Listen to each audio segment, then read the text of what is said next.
Alright guys, we're back with more. It's going to be much more difficult to make something Yakuza Like a Dragon. We're in the middle of this fight. I'm also listening to the RGP podcast for the second episode of BBKN because I won't have time to listen to it elsewhere, so fuck it. It seems like that is yeah, we're not in a great spot here. I mean, we're really low on moving ahead with the 14 on player MP. cast, which I am a big fan of, to be honest. I think a smaller cast is definitely a huge step in the right direction, in my opinion. I think that the cast size is one of the major things that adds to big alliances coming together. So I pushed it way too early, I'm but hopeful fine. for that. Yeah, it is curious. It is curious to know whether or not they thought at all about having more episodes. I pushed. Oh my god, I'm a given fucking that they have idiot. such a small cast How'd I anyway, miss that? There's not really a great reason it looks like that they couldn't do that unless. Do we know how long the season's going to be yet? 70 days, I believe. 70 days, so typical size for a Big Brother Canada season. So they could have given us more. Right. I would expect no triple for what it's worth. But you know what they say.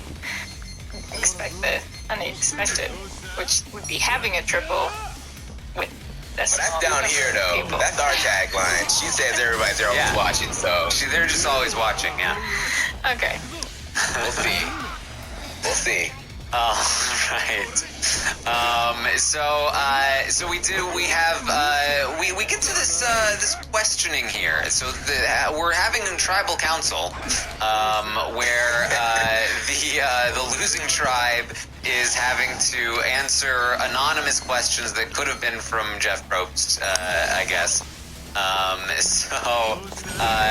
What did you guys think of this? Amon, you said you had thoughts on this. What were your thoughts?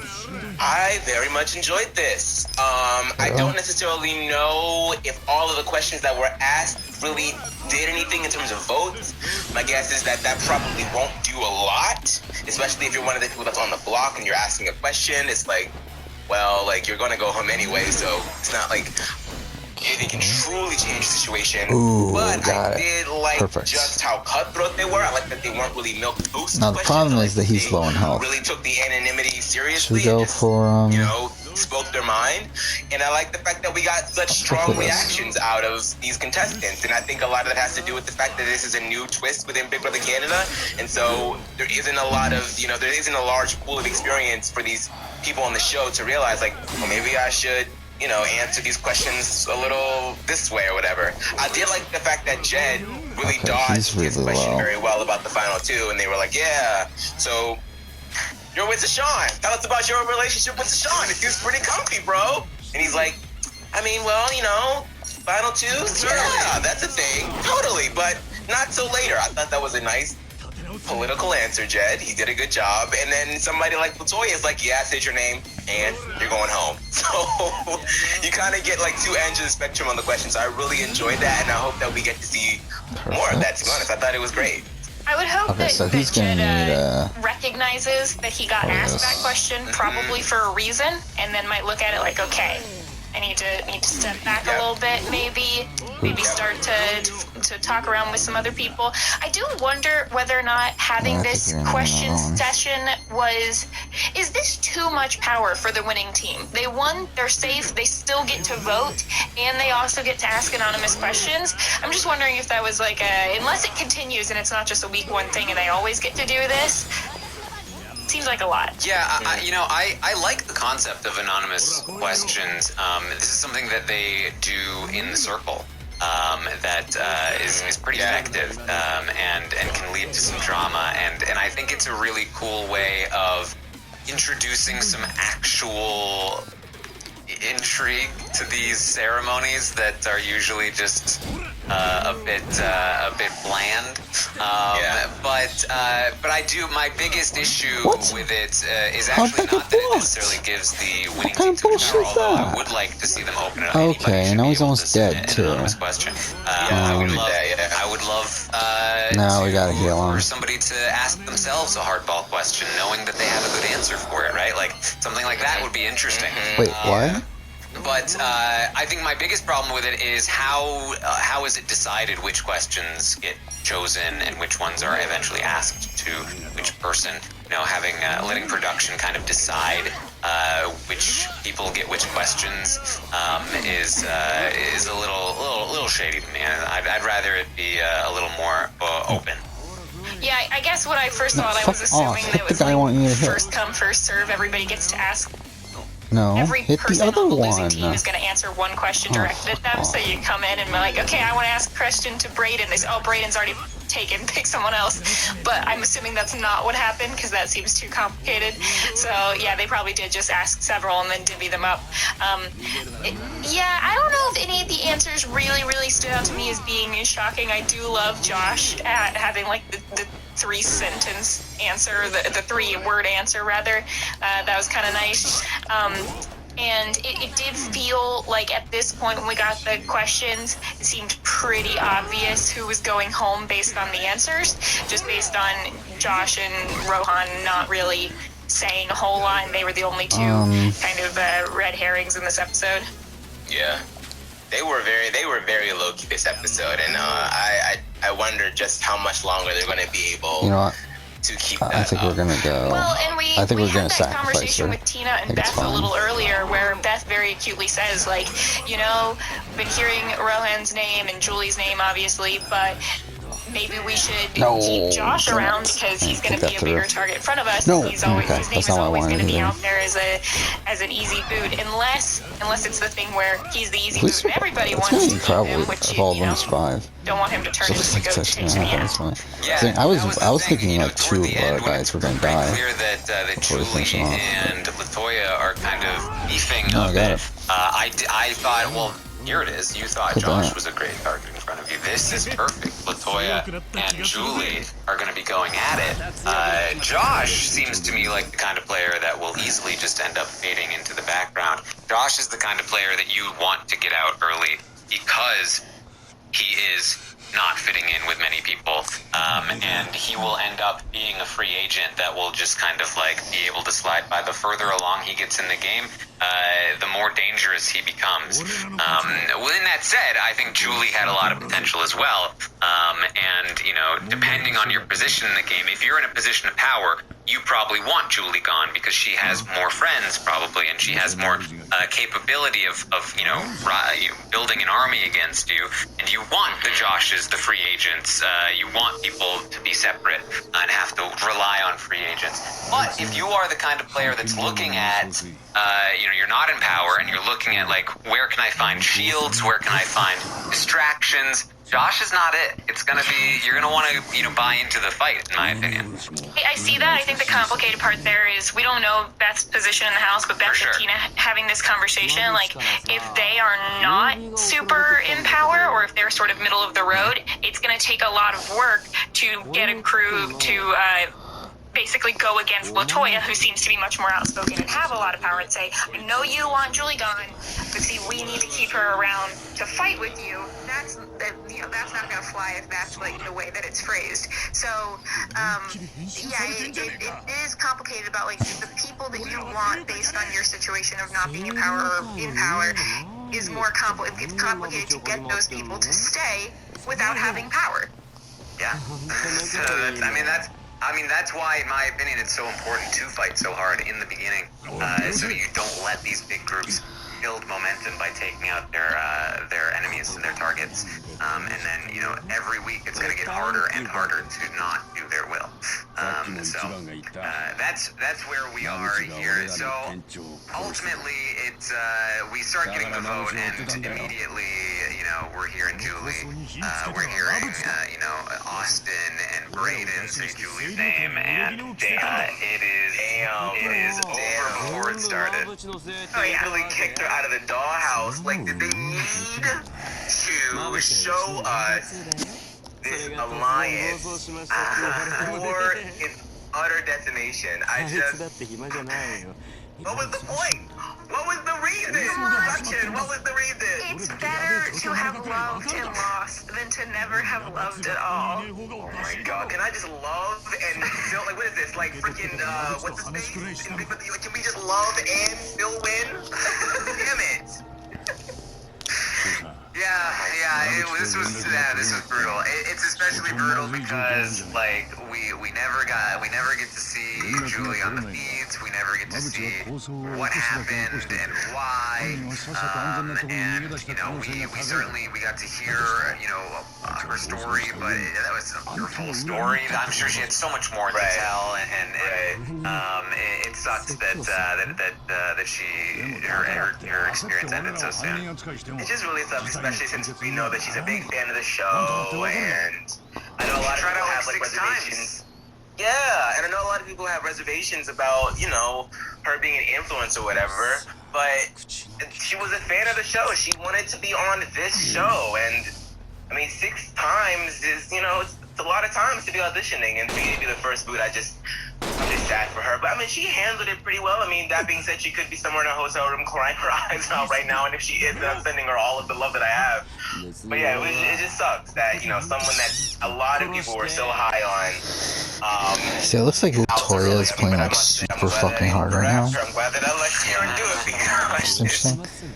I mean, here I am with all my beats, so. Yes. Which, I mean, that's surprising as in, like, from the previous season, not surprising from now. And I will say, I think after this episode, like, we obviously could tell that, yeah, she's playing way too hard. Again, not having seen exactly what happened, I think she's a lot less likely to be the first boot here in a normal week. I don't think that a lot of people in this house would have chosen to nominate her. I think that she just happened to be somebody that was vulnerable, and the sort of the equation that you run when you're thinking about who to eliminate is different when you have a big pool of people versus, you have to choose 2 people from everyone to single out, right? And she is kind of an easy target there where, if she is somebody that is likable, she has friends, but she's vulnerable here, and it's possible to take her out because there are a couple people on her team that are willing to do it. Then just like that, it's just an easy kind of boot there. Whereas again, if say Tina was HOH, is Tina going to nominate Julie and Josh? Probably not, right? I do wonder, because the players got to stick together, right? The fact that she was the one that said that and then went to everybody else and said that Josh said that, I was like, oh, girl, wow, she was really playing messy. I do want to know, I am interested in hearing, what the progression of events was that caused Julie to be the main target. I mean, I'm assuming we can all make the assumption that it's Latoya, went back and told Jed and Deshaun, and the 3 of them sort of probably disseminated that target to the rest of the group. But also, from Josh's perspective, I want to know, when did he stop feeling like it was going to be him, and when did he get the cue? Okay, we got to go after Julie now. And did Julie ever think, okay, should I just start going toe to toe with Latoya because it seems like she might have more power than I thought initially? Because I mean, she did confront her, and at that point, if you're going to confront somebody as they're trying to make their way to the hot tub, and they say, I'm going to the hot tub and then arguing with you, I mean, that seems to me like it's guilty. So it seems to me like you should try and maybe go after her. I don't know. So I am interested to know how did this progress and how did it happen this way? If I had to guess, it seemed to me like it was always going to be Julie. Right from the start, Latoya, Jed, Tashawn have the conversation. It's going to be Julie. They spread that. It's gonna be Julie. Julie and her friends think that they have a chance to get Josh, but they never had the full plan until they eventually, figure it out. And so Josh probably always knows that he's pretty safe, but he's being used as a potential alternate. And it seemed to me like Josh was the one kind of reaching out to Julie and being like, hey, this is what I think is happening against you. Hey, this is what, I figured it out. It's Latoya. She's the one doing this. He wanted to stir stuff up because even though he knew he wasn't going home, he still wanted to make an impact, and he was probably going to Julie because Julie is the person he knew who had nothing to lose, and could potentially help get him out of the hole that he's in. But that's fully fan fiction at this point. I'm just trying to read into what we saw. I can see it. I can see it though. I mean, kudos to Josh if that's what happened. I mean, he does seem. I mean, if he does give off that helpless, emotional vibe that was it for that chapter? Julie was trying to sell. So that was actually no, that wasn't a short one, was it? I mean, it is a shorter one, but like in terms of like the last few, but still like a fucking 2 to 3 hour chapter. I would have loved if Austin and Brayden were a little bit more team dolls, and we got to see a bit more of a split house, because yeah, there's 15 chapters, right? So somehow she was trying to keep Julie, so good chunk into it. I don't know. I mean, we'll see what happens. Yeah, and with anonymous voting, it's like it's week 1.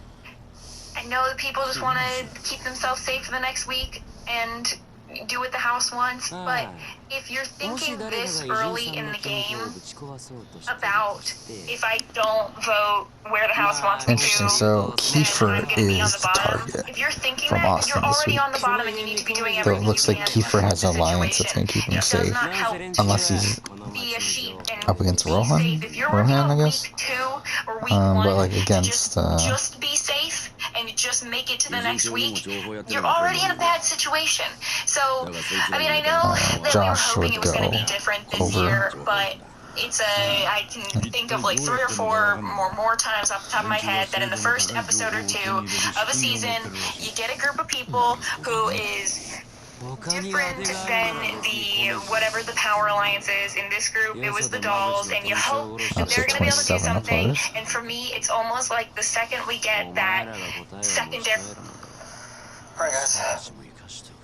alliance to combat the main one, I'm like, okay, one of them's going, and this is the writing on the wall, because it happens like every single time. You get your Misfits alliance, your Nerds alliance, or whatever it is, and they're usually like a night 1 boot. So I mean, at least it was a couple days in, but it's frustrating. It's frustrating to see that happen, and I know that it's like they're not all necessarily the most perfect players, and they can be messy, and that can be why they go. But I just still think it proves that for Austin and Brayden, like, I'm glad that they're safe, but you don't want to just be safe at the sake of never having power. Yeah, it's an outdated strategy at this point. It doesn't. It used to work. It used to. If there was a majority alliance, you probably could kind of just chill for the first bit and then wait for them to implode.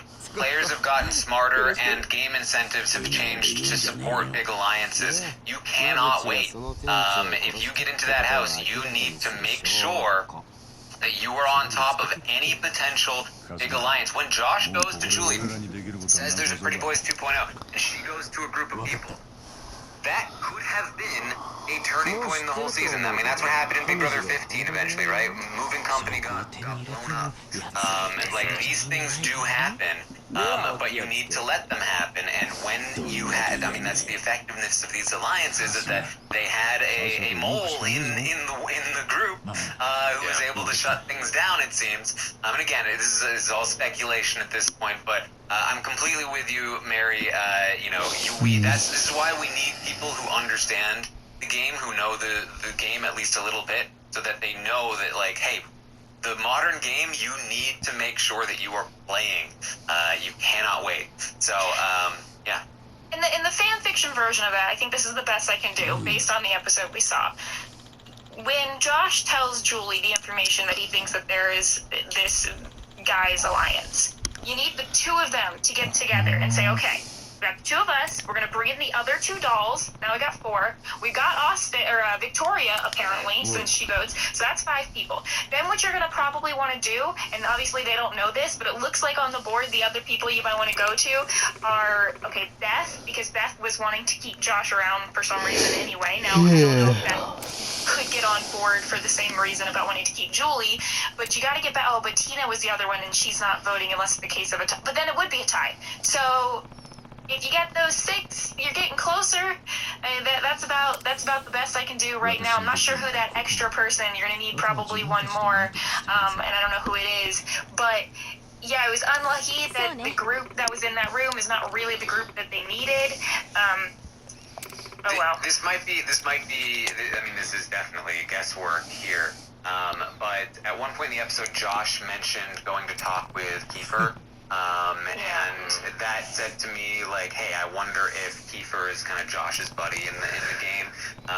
And so if they have got Kiefer and they have the dolls and they have Victoria, like that's like 5 to 6 people in a house of 14 is huge. It might not be enough votes for this particular vote, but it could be in the first week. You can use the same tactics that the big alliances use because you now have a big alliance, and you can start putting pressure, social pressure, on, I think the house is going this way. There's at least 5 votes now. So that's like, okay, can that not happen? You can start, swinging the power around. Yeah, you tell Kiefer as the captain who's safe on your team, hey, we've got the majority of our team, or, we've got these 3 people or whatever on our team, and you're safe, but you didn't even have to fight for us, and, I know he already said that he was feeling some guilt I went the wrong way. The fact that they had lost and he was safe, so use that. Get the captain on your side. He's going to want to have the most unified team going forward. So whatever that looks like.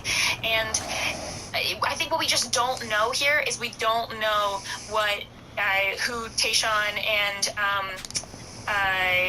Jedson's other people were. Maybe they had already sort of splintered out and had other really good relationships that weren't going to be caught, but let's just interact with this. That's the effectiveness of having these big alliances so early. Yeah, I mean, clearly production tried to take this into account and keep big alliances from happening by putting them in teams, but any potential of that was immediately extinguished when you gave everybody a vote besides the captain of the winning team. It's always a numbers game at the beginning. And even if the numbers are split in half, I mean, sure, that adds a little bit of interesting dynamic because then you have the potential for the people that don't have a vote to try and still influence how the voting pool does actually operate. So there could be a little bit of splinter. But when she's fucking killing someone in one hit, and I think interesting it's too gameplay happening there. underpowered. But when everybody has a vote, majority rules. That's just how it is. And I'll say this too. I think especially in the beginning of the game, even if you don't have the numbers, even if you are a vote or 2 short, just having any kind of show of force that yes, there is an opposing side to this big group is huge, because how these big groups work is that there's a core group that uses the people on the outside of their group, on the outskirts of their group, to bulk up their numbers until they get rid of them. And the reason that those people on the outskirts stick around is because they just want to be safe and they stick with the numbers. But if they know that there's an actual other side to jump to, then there's more incentive to consider their options. And there's there's a really high level one in the same way. Now, further in the game, I'm not gonna bother. if you present a united force against a bigger group, that could just help solidify them until they get all of you out. But early in the game, it's all about just making sure that you do not let people set up the Cody structure, the Derek structure. It is very effective, and you need to work against it immediately. So that's what they need to do. You heard it here first, BB23 hopefuls. Get in on it immediately. Yeah, do it. Don't wait. All right. Are we ready to talk about... we've learned very little from the feed so far.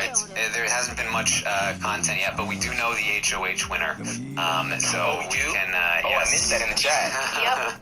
Who is it? Well, we can discuss the spoilers here, but if you're going to jump out now, thank you for joining us. You can of course find me on Twitch, twitch.tv/TarynArmstrong. Mary is at Frail Mary, and Amon is at Amon. And I'm not Amon Adwin. Who's that I will be live tomorrow morning with the live feed update at 11 a.m. Eastern. So here we go. Let's play the spoiler music. The Office of Civil Defense has issued the following message. This is A spoiler. warning. A spoiler. Warning means that an actual Spoiler. against this debris has been detected, and that protective action should be taken. It's All Julie. right. She's back in the house. She's lying to you. Damn, dude. Wait, the epitome of too damn soon. I'm sorry. Alright, so the feeds came back on. Not on the feed! Austin. Oh, wow!